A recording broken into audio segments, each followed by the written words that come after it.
Bonjour. Pour notre leçon de lecture aujourd'hui, vous allez prendre votre livre de Taoki, page 100, pour lire l'histoire qui s'intitule Il était plusieurs fois une forêt. On va d'abord s'arrêter sur le titre de cette histoire. Habituellement, les histoires, comme les contes, commencent par la formule Il était une fois. Mais cette histoire commence par Il était plusieurs fois, comme si on allait raconter plusieurs histoires avec plusieurs forêts.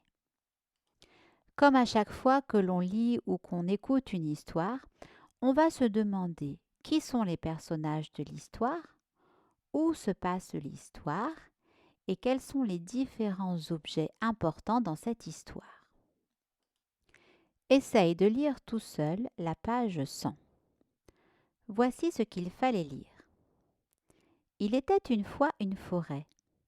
Dans cette forêt vivaient des arbres. Parmi ces arbres vivaient des oiseaux avec des couronnes. Un jour, ils virent arriver un autre oiseau. Comme il n'avait pas de couronne, ils le mirent de côté. Alors l'oiseau tout perdu repartit dans son arbre pour chercher sa couronne.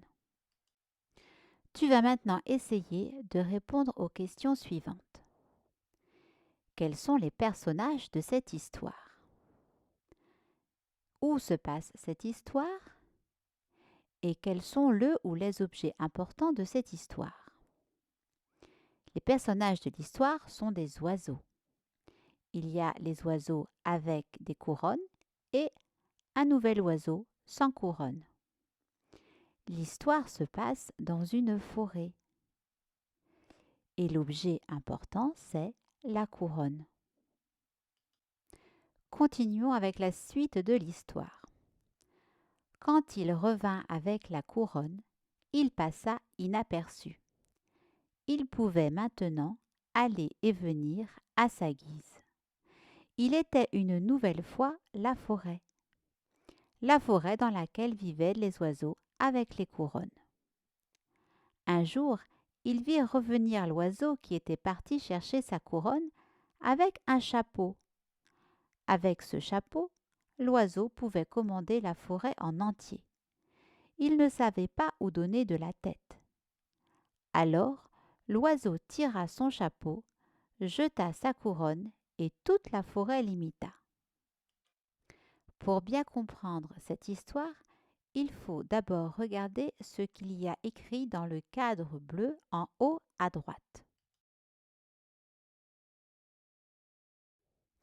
Aller et venir à sa guise, ça veut dire qu'il pouvait se promener où il voulait. Regardons maintenant les questions en bas de la page. Que portent tous les oiseaux? Fais pause. Les oiseaux portent tous des couronnes. Pourquoi l'oiseau qui arrive est-il mis de côté? Fais pause. Il est mis de côté car il n'a pas sa couronne. Avec quoi l'oiseau revient-il? Il revient tout d'abord avec sa couronne.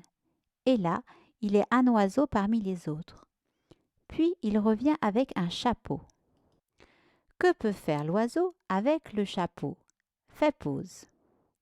Avec le chapeau, il peut commander aux autres oiseaux. Mais alors, pourquoi enlève-t-il son chapeau? Cet oiseau en avait assez de commander à tout le monde, car il devait être partout à la fois. Alors, il décide de jeter sa couronne, comme ça tous les autres oiseaux l'imitent, puis il enlève son chapeau, et tous les oiseaux sont de nouveau égaux. Cette histoire, qui s'appelle Il était plusieurs fois une forêt, a été écrite par Elisa Guéhin et l'éditeur c'est Thierry Magnier. Tu vas à ton tour faire le dessin de cette histoire. Tu devras dessiner la forêt, des oiseaux, avec ou sans couronne, et n'oublie pas bien sûr le chapeau. À bientôt.